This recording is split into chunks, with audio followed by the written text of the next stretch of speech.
कैसे हो दोस्तों, मैं मोहम्मद नईम शेख। तो मैं ये कहना चाहता हूँ कि अगर हम उद्धव बाला साहब ठाकरे ग्रुप और एकनाथ शिंदे ग्रुप से जो इनके आपसी रंजिश, फाइट, डिस्प्यूट, डायलॉगबाजी हो रही है, उससे अगर हम थोड़ा बाहर निकले तो अब महाराष्ट्र स्टेट के बारे में थोड़ा सोचिए कि किस तरीके से 22 बिलियन यूएस डॉलर का जो कॉन्ट्रैक्ट था, जो कि महाराष्ट्र में होने वाला था, वो इतना बड़ा कॉन्ट्रैक्ट, वो इतना बड़ा काम महाराष्ट्र स्टेट में होने वाला था, 22 बिलियन यूएस डॉलर।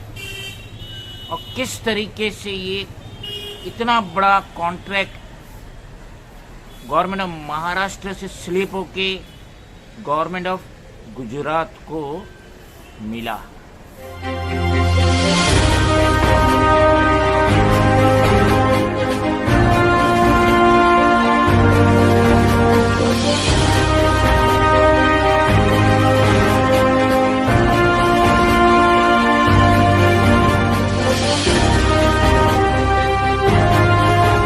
आपकी स्क्रीन पे how Gujarat pipped Maharashtra to win Vedanta, Foxconn's 22 billion US dollar project. तो ये हेडिंग थी 14 सितंबर वेडनेसडे 2022 इंडियन एक्सप्रेस की, जो कि आपकी स्क्रीन पे है।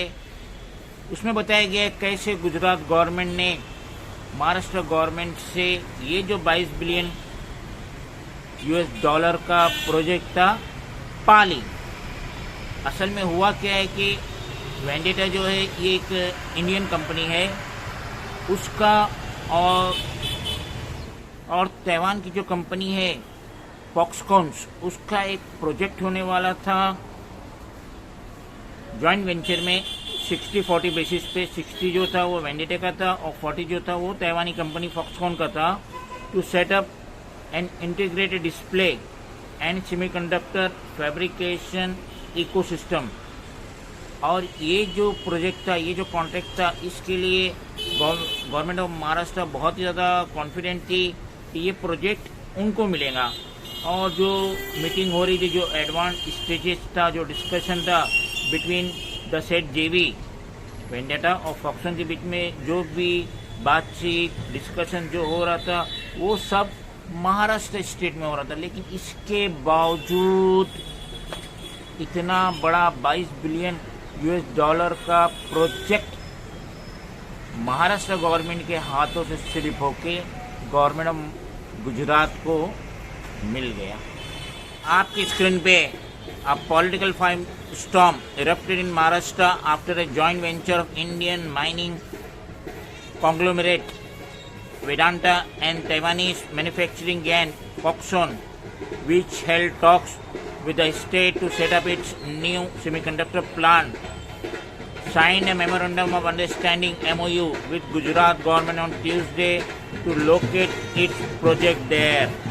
अभी व्यूअर सोच रहे होंगे कि इससे क्या होता है अगर 22 बिलियन यूएस डॉलर का जो ये प्रोजेक्ट है अगर गवर्नमेंट ऑफ महाराष्ट्र की जगह गवर्नमेंट ऑफ गुजरात को मिल गया तो इससे हमें क्या होता है, महाराष्ट्र के जो सिटीजन हैं उनको क्या होता है। तो मैं ये बताना चाहता हूँ कि 22 बिलियन यूएस डॉलर एक बहुत बड़ी अमाउंट होती है, और अगर इसका कॉन्ट्रैक्ट गवर्नमेंट ऑफ महाराष्ट्र को मिलता तो ना जाने कितनी एजेंसीज को, ना जाने कितने सिटीजन को इस प्रोजेक्ट के तहत रोजगार मिलता, ना जाने कितनी महाराष्ट्र की छोटी कंपनीज को, बड़ी कंपनीज को ये प्रोजेक्ट के तहत काम मिलता, ना जाने कितने वर्कर्स को, लेबर को इस प्रोजेक्ट के तहत काम मिलता, ना जाने कितने स्किल्ड वर्कर्स को, पढ़े लिखे लोगों को इस प्रोजेक्ट के तहत काम मिलता, और इसका बेनिफिट पूरा के पूरा गवर्नमेंट ऑफ महाराष्ट्र को होता। जबकि इसकी मीटिंग, इसका डिस्कशन सब महाराष्ट्र में हुआ। ताइवान गवर्नमेंट और गवर्नमेंट ऑफ वेदांता के बीच में जितना भी जो बातचीत, मीटिंग, डिस्कशन सब महाराष्ट्र में, और महाराष्ट्र की जो गवर्नमेंट है बहुत ही ज़्यादा बुलिश थी कि ये 22 बिलियन यूएस डॉलर का कॉन्ट्रैक्ट हमें ही मिलेगा और ये जो प्रोजेक्ट है हमारे स्टेट में ही इस्टेब्लिश होगा। लेकिन ये गवर्नमेंट ऑफ महाराष्ट्र के हाथों से निकल गया। तो ये बहुत बड़ा लॉस है और हमें ये नहीं सोचना चाहिए कि इससे आम सिटीज़न को क्या हो रहा है। आम सिटीज़न पे ही इसकी बड़ी मार पड़ती है।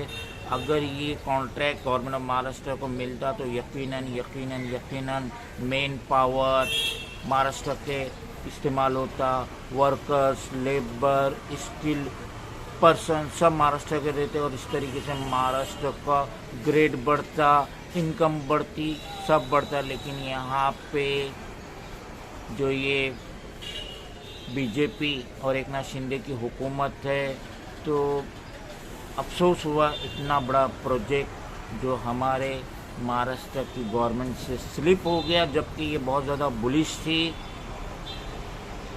क्या ज़्यादा कहें। खुदा दोस्तों, ऐसे मजीद से और वीडियोस देखने के लिए, जानने के लिए हमारे चैनल को फॉलो जरूर करें, शेयर करें, कमेंट करें, सब्सक्राइब करें बेल आइकन बटन को। बहुत बहुत शुक्रिया।